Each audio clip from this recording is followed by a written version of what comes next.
Well, good afternoon, class. I hope everyone had a great night's sleep. Today we're going to be talking about a lot of fun things. I'm so excited. We're going to be talking about what's happening in books that we're reading. What's the who, where is it happening, and what are the major events in the story. So as you remember from yesterday's class, we talked about a little monkey. He's always so curious, looking around for things to get into trouble with, and he has his friend or his owner, the man with the yellow hat. Does anyone know the name of this monkey? Curious George. Yes. So he'll come into play a little bit throughout the lesson, so let's get started, and let's see how all of these books are going to tie into this. So we're going to start off with characters. Does anyone know what characters may be? That's a big word. Yes. People in the story. People in the story? Do you agree? Yes. Agree? Good. The monkey. Good. So it is. It's the who. It's the people in the story. It could be an animal, like with Curious George. Just anyone that has something that's involved with that story. It may even be a story where there could be a character just steps in for a second and then leaves, but still it is a character and is part of the story. Does anyone know who this is? Oh, Scooby. Yeah. Oh, him. Yeah. Mickey Mouse. Everyone knows him, right? Yeah. Curious George. There he is. I told you. So if we're going to keep that in mind, just remember this is the who. So if you get confused with this big word, it is a very big word. Let's practice saying it together. Characters. Characters. Yes. Good job. Right. Next thing we're going to learn about is setting, which is also part of your goal. I wrote it on both sides of the board. You're going to be able to identify characters, which we just did, and the next part is setting. So does anyone know what the setting is? The place where the story is. The place, okay. Does everyone agree, or does that someone think differently? So where? Yes, it's exactly where the story will take place. So look, who did we talk about in the previous slide? Well, who was the first person? Scooby-Doo, right? So what does it look like they're doing in this? Open across the green. So what would the setting be? The bridge. Yes. Trick question. So, and if you look around, you can see it's kind of scary, it's dark. You want to remember all of those different aspects to it whenever you're explaining the setting of a place. Yes. What's aspect? Aspects, it's just the different parts of it. So just keep that in mind whenever you're looking at the setting. Okay, this is an older picture, but what is Mickey doing? He's drowning the boat. So what would the setting be? The boat. The boat, yes. Here we have him again. If you look around, there's not a lot. You can't really tell what he's doing, but can we tell where he may be? Outside? Why do you think that? Because there's trees. Little trees, there's flowers. It looks like nature. All right, so what's the setting again? Where? Okay. So keep that in mind. Good job, guys. Remember that. Okay, major events. Does anyone know what that may be? Something important. Something important. Everyone agree? Okay. So it's what's happening. What's the most important part of it? What event is the most important when talking about the story? So we're going to look at some more little pictures. Here's another version of Mickey. What do you think's happening in this? You on a train? It looks like It's it. like he's about to fall off. It does. It's coming toward the tunnel. Yeah, it looks like it's going toward a tunnel. Why do you think he looks scared? Does he look scared or surprised? Does he look happy? No. He doesn't look happy at all. So why would he have this type of facial expression? Why would he look Might have to jump off the train. Yeah, he's trying to make a decision. He's kind of scared about it, all right? So the next picture, we have Scooby-Doo and the gang again. What does it look like they're doing? Brought it in bicycle or scooter. Okay, and what do they have on their heads? Helmets. They're always supposed to wear this. Yeah. Keep that in. Right, next one. Curious George. Curious George again, right? What is he doing in this? Flying. How is he flying? She said it. Did you say one? What? Yeah. Do you see how far up he is? Yeah, he's really high. Yeah. So Curious George, always getting into some trouble, right? All right, so this is the book that we're going to be reading today for class. It's called Apples and Pumpkins. All right. So this is Apples and Pumpkins by Anne Rockwell.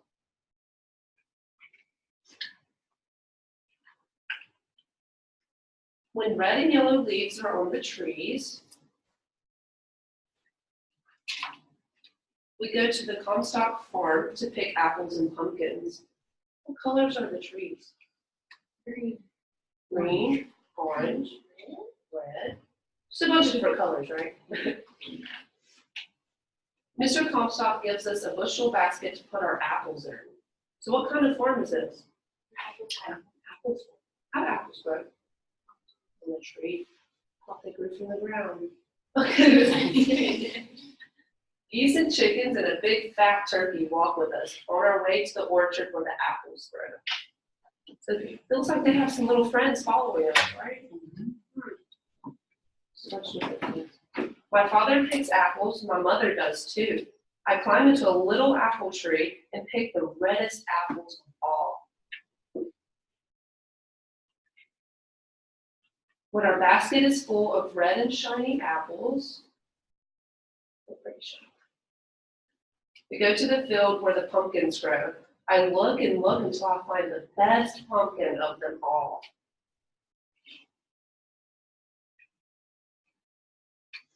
My father cuts it from the vine.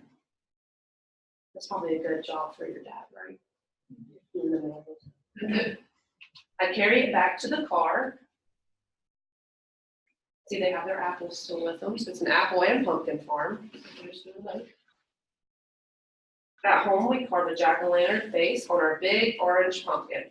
We put a candle inside and light it. Now our pumpkin looks scary and funny, too.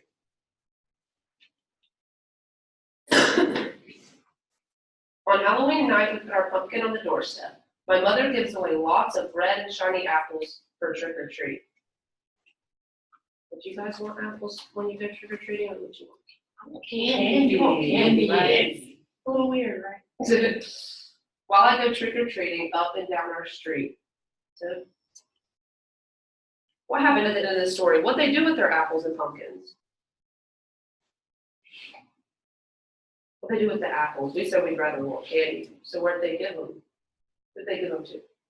Trick-or-treaters? The children. The trick-or-treaters, yes. So, does anyone know who our character was in that story? Little girl. She didn't ever have a name. We didn't have a name in that one. Who else was in that one? Her dad. Your dad. Your mom. Yep. And then the Mr. Comstock, the owner of the farm, in there too. Which some people would even say that the animals would be part of it too, because they kept following them around. They had some part of the story. So, and what was the setting? We talked about at the very beginning of the book.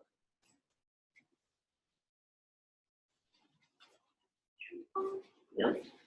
It's the Comstock farm. So yes, they were at the farm. That's their setting. All right. What major events took place? Mm-hmm. Anything else? Big apples. Right. So there's a lot going on. We have a lot of major events that were very important to the story. What's the name of the people and things in the story again? Does anyone remember that big word? Yeah. Can we say that again together? Characters. Yes. And then where it takes place is the setting. Yes. And then we have the major events. All right. I'm going to split you guys into two groups. Okay. I'll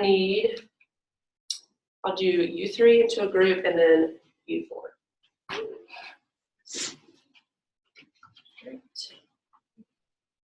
Okay. And now I'm going to be passing out some crayons and some papers. And each group will have a different book. And I want you to either draw, I'll show you these. You have your character sheet, your setting sheet, and your main event sheet. So you're going to draw, or you can write words, whatever you want to do, on each of these sheets after you read your book together. And I want you to read them aloud. read it to yourself. The point of your groups. And you guys can move together if that'll make it easier. That's all.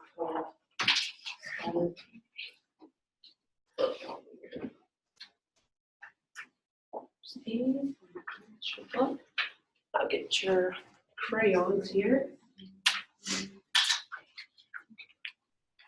I like to do girl. Crayons have our.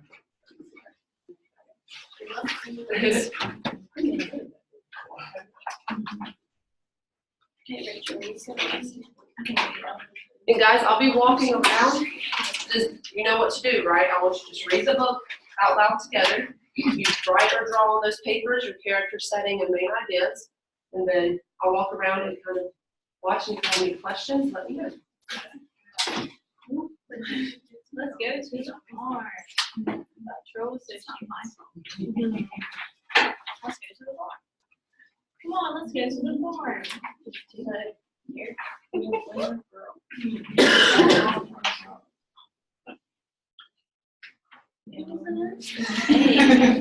is for animals. Of course. There are animals too. B is for baby. Here are some baby animals. Oh my goodness, I like animals. So we got horses. My dog. She's so chicken.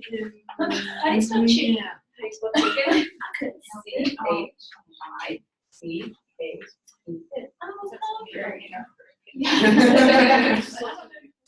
Oh, here's Mickey Mouse. Here we go.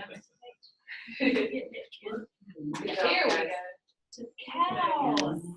This is a baby cow. D is for duck. This is a baby duck. But now you're a baby duck. E is for eat. This little duck wants to eat. F is for frog. She eats from morning till night. So she's also nighttime. You can also put nighttime / day. Yes. Yeah. It's so hard to be a kindergarten. She is so good.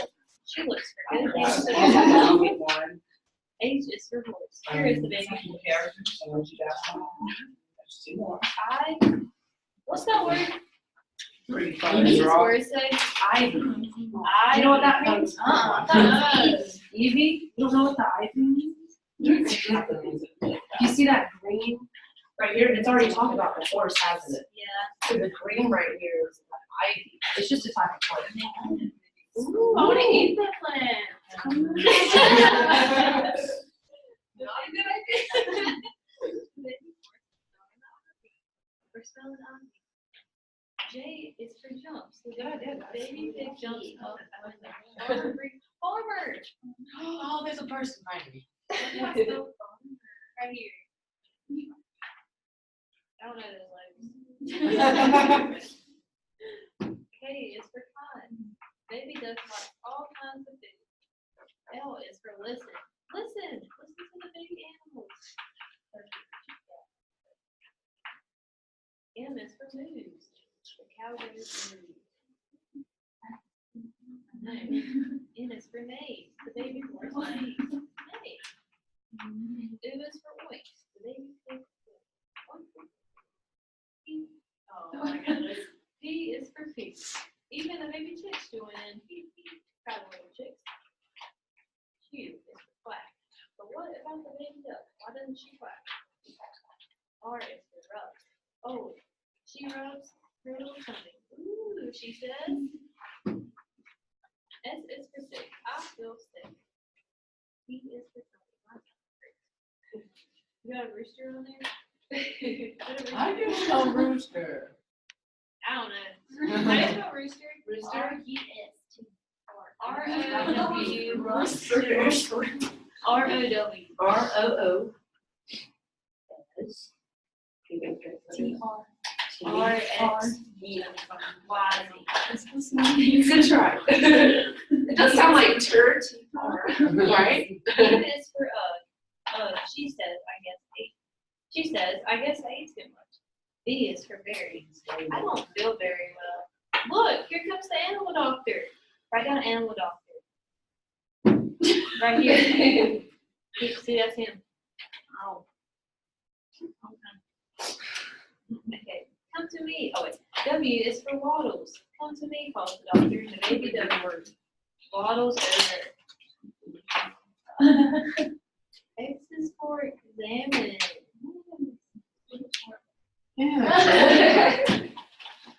How did he get to hold him so fast? Let me examine you, he says. You will be fine. Y is for yummy. Oh my, what is this? That looks yummy, quacks a little duck. I feel better already. Z is for zips. Little duck zips over her dinner. Oh, zips over her dinner. Quack, quack, quack. Listen, even the baby duck is singing. What's nature? Oh no. Okay, well first, and they go to the farm. Just put goes on. They meet all kinds of animals. They find a baby duck.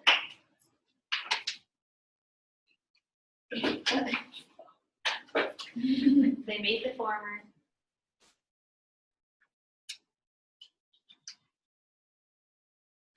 They listen to the baby animals. Is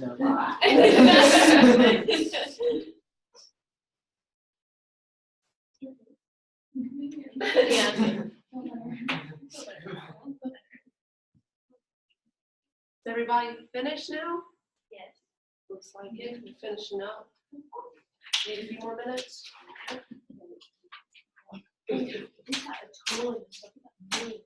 All right, guys, so I need one brave volunteer from each group. So volunteer. I have one. Who from this group wants to volunteer? Okay. So I want each of you to come up to the front.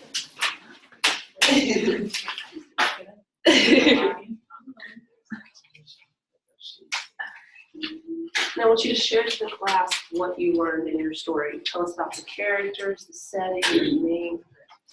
So for characters, we had a boy, a girl, a dog, a horse, a cow, a chicken, a duck, a pig, a bird, a farmer, a rooster, an animal, and a doctor. The setting, we had a farm, and sometimes it was dark, so it was nighttime, and sometimes it was light, so it was daytime.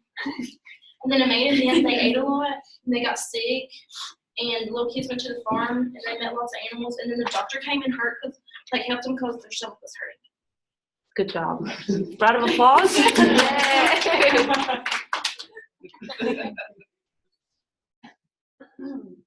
just reading off what's on the sheet. Yes.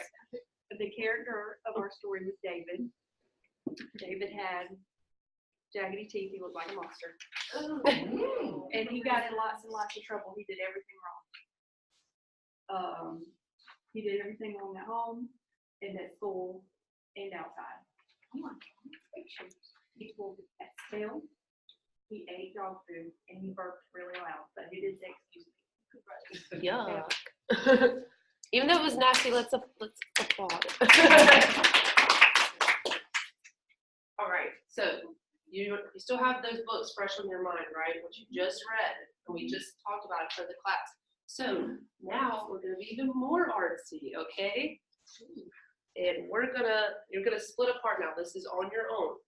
So I'm gonna hand you out one of these, and you're gonna draw your favorite scene from the book. Your favorite part that you read. And then below it, I want you to write character, what the characters were, the setting, and the major events in the story. You can just use those same crayons that work. Did you have a question?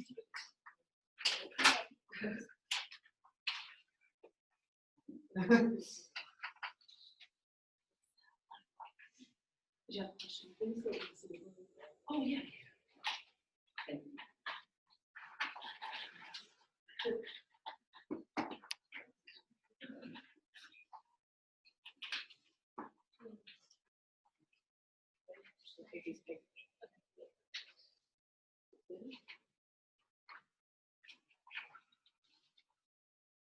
It doesn't have to be too detailed either.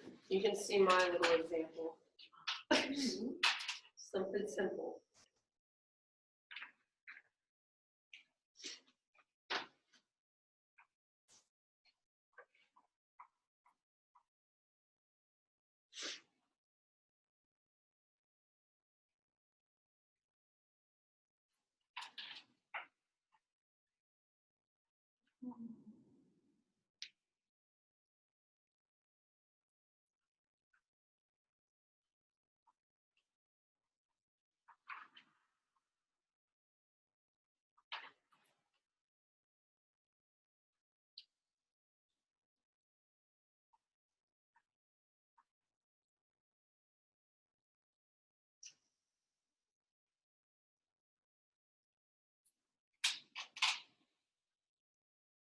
Make sure you put your name at the top.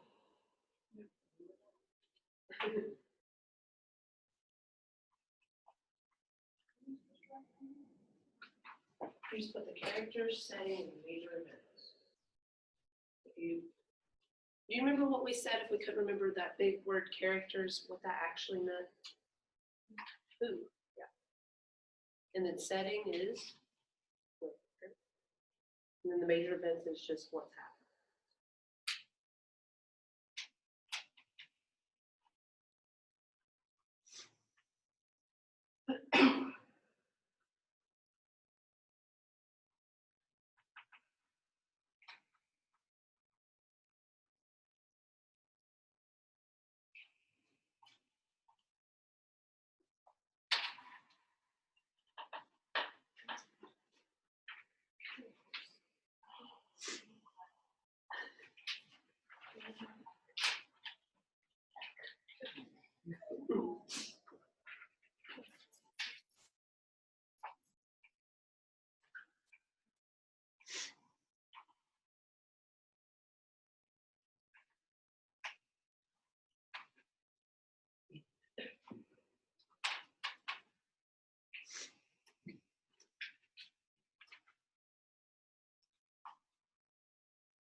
Everyone finished? All right, this will be your ticket out the door, so don't lose it within the next few minutes, okay?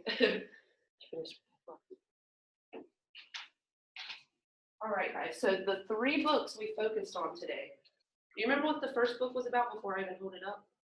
I wasn't pumpkins. Yes. We read about the apples and pumpkins and what they did as a family. They went to the orchard. And then one group read David Gets in Trouble. And we remember how crazy he was, right? Just always getting in trouble. And then group 2 had Let's Go to the Farm. And they had all the ABCs and it just told them so many things that were happening on this farm.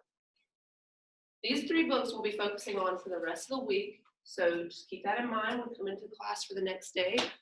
For homework, whenever you go home, I just want you to think when you're watching maybe cartoons or something, or you look outside, you look at the setting where something is. I want you to just think about what we were talking about in class today. And I hope you guys remember just why this is important to a story or just to everyday life. So hope you guys have a great day, and I'll see you tomorrow.